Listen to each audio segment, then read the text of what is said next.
Spirituality and premonition में आपका स्वागत है। हरे कृष्णा। दोस्तों, आज फिर एक सच्ची घटना आपके सामने प्रस्तुत कर रही हूँ। पात्रों के नाम बदल दिए गए हैं। 18 वर्षीय लाजो अपने पति दुर्गेश के साथ कपड़े प्रेस का काम करती थी। दोनों पति पत्नी के बीच बड़ी अच्छी दोस्ती थी और प्यार था। अपार्टमेंट के अंदर ही सुबह 8 बजे से रात्रि 8 बजे तक उनका प्रेस का काम चलता था। लाजो गांव से दिल्ली आई थी, लेकिन उसने बहुत जल्दी ही शहर के शिक्षित लोगों के हिसाब से अपने आप को ढाल लिया था। कपड़े लेने लोगों के घरों में जाती और फिर प्रेस करके उनको वापस देने जाती। सारा दिन 4 मंजिला सीढ़ियां चढ़ते उतरते ही निकल जाता था। घर से ही दोनों पति पत्नी टिफिन में अपना खाना ले आते थे और फिर दोनों मिलकर एक साथ लंच करते थे। लाजो बड़ी खूबसूरत थी दिखने में और हंसमुख भी थी। अपार्टमेंट काफी बड़ा है, तो अंदर ही 4-5 प्रेस वाले बैठते हैं और सबने अपनी टेबल सेट कर रखी है। बड़ा सुख है इन लोगों के कारण। अचानक जब भी जरूरत पड़ती है तो तुरंत हाथों हाथ प्रेस करके दे देते हैं कपड़े। कुछ एशियन कंट्रीज में इंडिया की एक बड़ी कंपनी के प्रोडक्ट के लिए, एक्सपोर्ट के लिए मैंने बिजनेस कॉन्ट्रैक्ट किया था, जिसमें ढाका में मुझे बहुत अच्छा रिस्पांस मिलने लगा। इसीलिए मैंने वहां पर ऑफिस खोल दिया था। तो मुझे हर माह ढाका जाना पड़ता था, क्योंकि क्रेडिट बेसिस पर ही दुकानों में माल सप्लाई होता था और फिर डेली लड़के पेमेंट लेने जाते थे। लेकिन नेक्स्ट कंसाइनमेंट और एलसी वगैरह, बैंकिंग वगैरह के सारे काम मैं खुद ही करती थी। मेरे पास वर्क वीजा था, इसलिए ढाका आने जाने में कोई दिक्कत नहीं होती थी। ब्रिटिश एयरवेज की डायरेक्ट फ्लाइट ढाका लंदन वाली मुझे बड़ी सूट करती थी। वहां पर मार्केटिंग के लिए मैंने और पेमेंट कलेक्शन के लिए 6-7 लोकल लोगों को भी अपॉइंट कर रखा था। 2 व्यक्ति वहां पर हमारे इंडिया वाले बैठते थे। तो एक बार जब मैं अपने घर पर थी और घर के बाहर ही मैंने कुछ तुलसी और फ्लावर्स के गमले रखे हुए हैं, तो मैं ऐसे ही गार्डनिंग कर रही थी। तभी मैंने देखा कि लाजो प्रेस के कपड़े लेने घर पर आई। तो मैंने घर के अंदर से उठाकर उसको कपड़े का पोटला दे दिया, लेकिन मैंने देखा उसका पेट काफी बड़ा हुआ था। तो मैंने बोला, बेटा अब दुर्गेश को कपड़े लेने आना चाहिए, आप सीढ़ियां अब मत चढ़िए, क्योंकि 8वां महीना शुरू हो चुका था। वो मुस्कुराकर चल दी। चेहरे पर और आंखों पर आने वाली खुशियों का प्रतिबिंब नजर आ रहा था। खैर, फिर मैं अपने कामों में बिजी हो गई और लाजो से मेरी मुलाकात भी नहीं हुई। मैंने काठमांडू, म्यांमार और कुछ माल दुबई में भी भेजा था। तो फिर मुझे काठमांडू जाना पड़ा। 2-4 दिन काठमांडू में मार्केटिंग करके मैं वहीं से फिर ढाका चली गई। 2-3 माह गुजर गए और फिर एक दिन दोबारा मुझे फिर वही गार्डनिंग करते हुए लाजो घर के दरवाजे पर दिखी। मैंने देखा वो बड़ी उदास थी। मैंने उत्सुकतावश पूछा, बेटा बच्चा कहाँ है? तो वो मेरी तरफ पीट करके खड़ी हो गई और रोने लगी। मैंने उसे गले लगाया और पूछा कि बताओ बेटा क्या हुआ? वो बोली, बिल्कुल ठीक समय पर बच्चा घर पर ही हुआ था, अच्छी तरह से रोया, स्वस्थ था, लेकिन 1 घंटे के अंदर ही मर गया। तो मैंने पूछा, आपने क्या हॉस्पिटल में बुकिंग नहीं करा रखी थी? तो वो बोली, हमारे सभी रिश्तेदारों के बच्चे घर पर ही होते हैं। फिर मैंने इतना ही कहा, मैंने कहा बेटा दोबारा प्रेगनेंसी हो तो स्टार्टिंग में ही मुझे बता देना। मुझे बड़ा आघात लगा था ये सब देखकर, सुनकर। उसके बाद तो व्यस्तता इस कदर बढ़ गई कि मुझे थोड़ी सी भी फुर्सत नहीं मिल पाती थी। मेरे भी बच्चे छोटे थे, बच्चों को क्रच में नहीं रखना चाहती थी मैं। इसीलिए अपने गांव और रिश्तेदारी से ही कुछ पढ़ाई करने वाले बच्चों को अपने घर में रहने की इजाजत दे दी। कोई सीए कर रहा था, कोई एमसीए कर रहा था, और एक 22 वर्षीय बिटिया को भी मैं गांव से ले आई थी। तो फुल टाइम मेड को बुलाकर घर में लगभग 9 लोग रहते थे। और मैंने तो हिसाब लगा लिया था कि बच्चों को क्रच में रखने के खर्चे, ऊपर से बच्चों का अकेले रहने का खतरा, और सबसे बड़ी बात थी कि मैं बच्चों में प्यार और शेयरिंग और उन्हें अपनों के दुलार के बीच रखना चाहती थी, क्योंकि प्यार और शेयरिंग की भावना अपनों के दुलार के बीच ही बच्चों में डेवलप होती है। तो ये सब मिला के मुझे 9 लोगों के साथ रहना मंजूर था। मेरे पति एनडीए क्वालिफाइड थे, भारतीय सेना में रहे।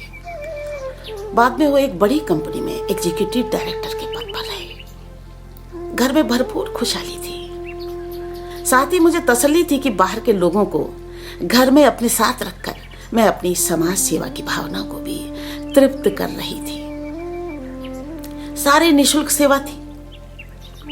घर पर सब कुछ खुला था, कहीं भी कोई लॉक नहीं लगता था और न ही कोई भेदभाव था। लिहाजा मेरे बच्चे अच्छे संस्कार लेकर बड़े हुए और फिर मैंने उन्हें हॉस्टल में पढ़ाई के लिए भेज दिया था। और आज मेरे बच्चे वर्ल्ड की टॉप कॉरपोरेट कंपनीज में कार्यरत हैं। खैर, करीब 1 वर्ष बाद मेरे एक स्टाफ ने बताया कि मैडम, दुर्गेश के दोबारा भी बेटा हुआ था और होते ही मर गया। मुझ पर तो मानो बिजली गिर गई। अपराध बोध से दिल भर आया।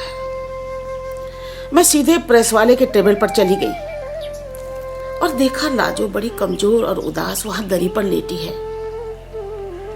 मैंने दुर्गेश को कहा कि बेटा, ये यहाँ क्यों लेटी है?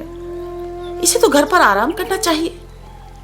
तो वो बोला घर पर ही रखा था, लेकिन पड़ोसी ने बताया कि ये सारा दिन रोती है।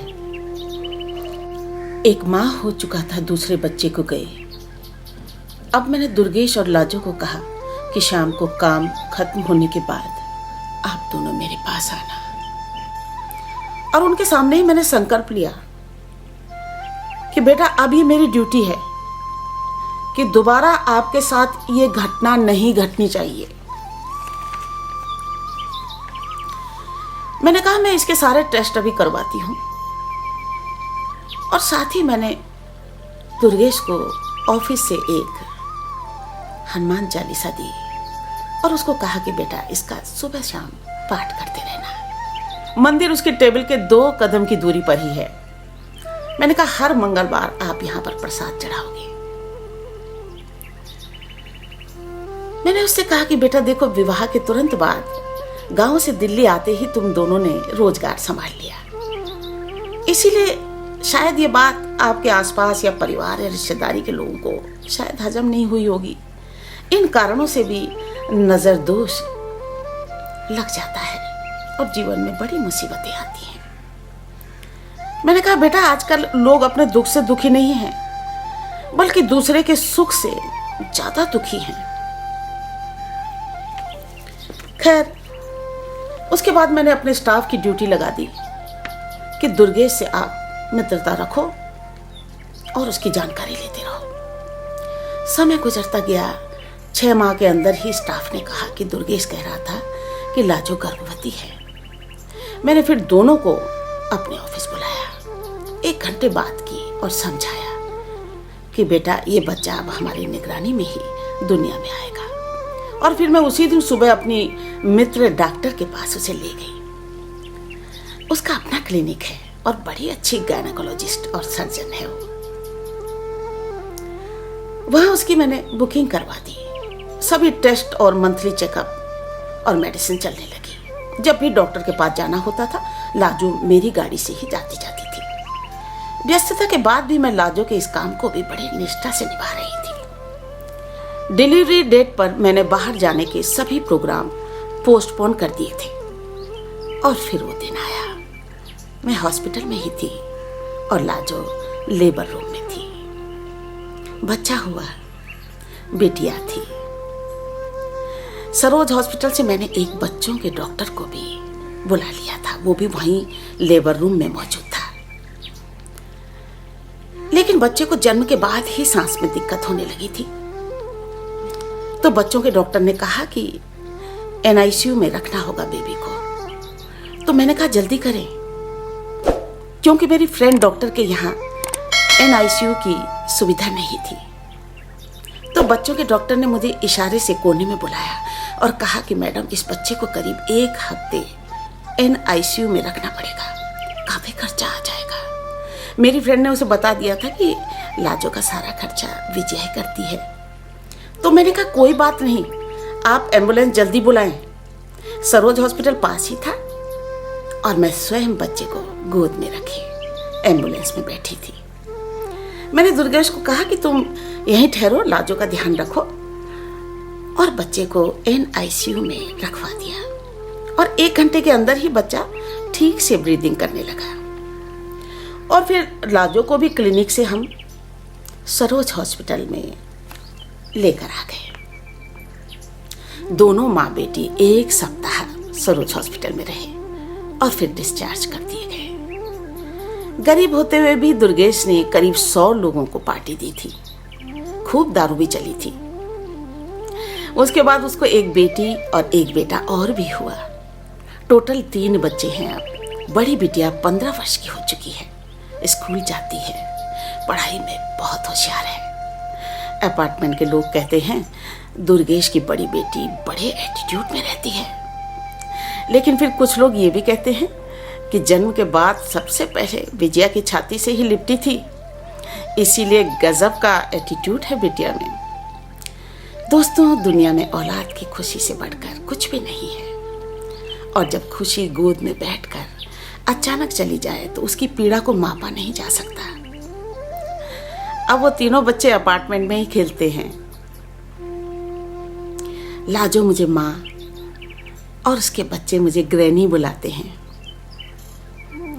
धन का लालच कभी खत्म नहीं होता। आपके पास अगर अपना एक मकान हो जाए तो फिर दूसरे मकान की लालच शुरू हो जाती है, क्योंकि लालच का कभी अंत नहीं होता। कभी भी किसी से दान धर्म या ध्यान की बात करो तो लोग कहते हैं कि पहले अपने परिवार और बच्चों की जिम्मेदारी तो पूरी कर लें। अरे जब जिम्मेदारियां निपट जाएंगी तब करेंगे दान धर्म और ध्यान की बातें। तो ऐसे लोगों से मैं यही कहती हूँ कि भाई बुढ़ापे में आपका दान धर्म और ध्यान करने की आपको जरूरत नहीं पड़ेगी, क्योंकि उसके बाद तो कोई काम कोई संघर्ष ही नहीं रहता। अरे जीवन जीते हुए सारी जिम्मेदारियां उठाते हुए साथ ही आप दान धर्म और ध्यान करते रहोगे तो पता भी नहीं चलेगा कि जिम्मेदारियां कब निपट गई,